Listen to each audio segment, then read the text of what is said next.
Hammalarga assalomu alaykum. Sizlar bilan Javohir Gamer YouTube kanali va Javohir Husnudinov o'zi bo'ladi. Mavzuyimizni ko'rgansizlar o'sha, bildinglar kecha nima bo'lganini. El Clasico, Real Madrid, Barcelona. Shuni Xudo xolasa bugun sizlar bilan ko'rib fikrimni bildirmoqchiman.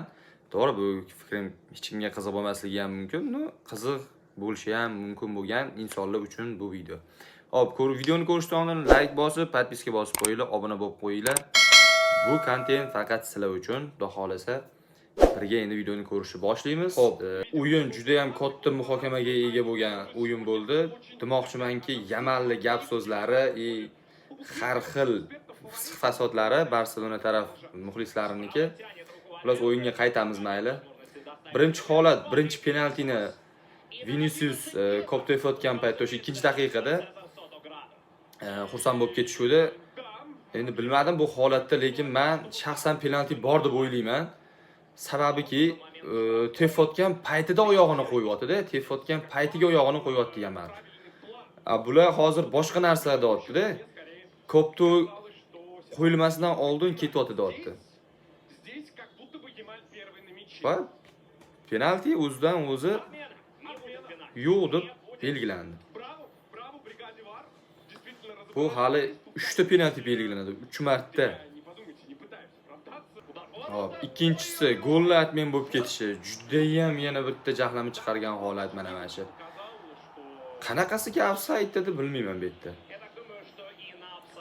Oyog'ini mashinchi joyi, oyog'ini shuni yarimi chiqib qo'yganiga o'zi shuncha problema bo'ldi-da, gol atmen qilib tashyapti. Golli vaziyat 21-daqiqa. Chista gol bo'ldi. Hech qanaqa muammo yo'q, boshqasi yo'q. Mbappe zo'r kesib o'tdi. O'zi ham bu tashbaqa deydi. Tashbaqa vobshe-da bu. Haqiqatan odam deb qo'ysa, damasdan qulab yeta olmasa kerak odamlar. Barsaning goli ham gap so'z yo'q. Barsaning goli ham vobshe chiroyli chiqdi. Fermin Lopesning goli vobshe dahshat chiqdi lekin. O'tirganda ham buf devorni uzurganda golni ko'rib. Hop, 40-daqiqa, o'sha 41-daqiqa qarab ketyapti. Uglovoydagi vaziyat. Yaxshi chiqib ketishdi bu yerda. Yana Huysin qaytargan.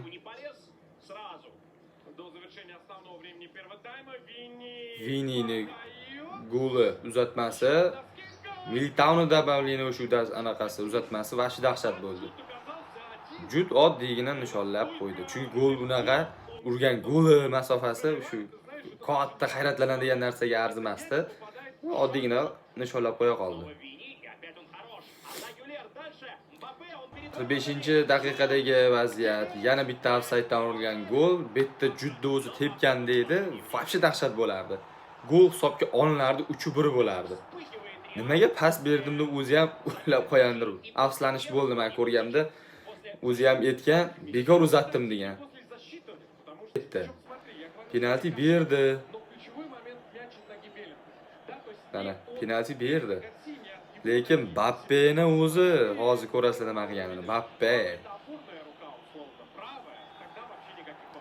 Bo'ldi, penalti belgilandi. Bu nima qildi bu, a? Nima qildi bu? 67-daqiqada adashmasam Brahim. Mana shu vaziyat.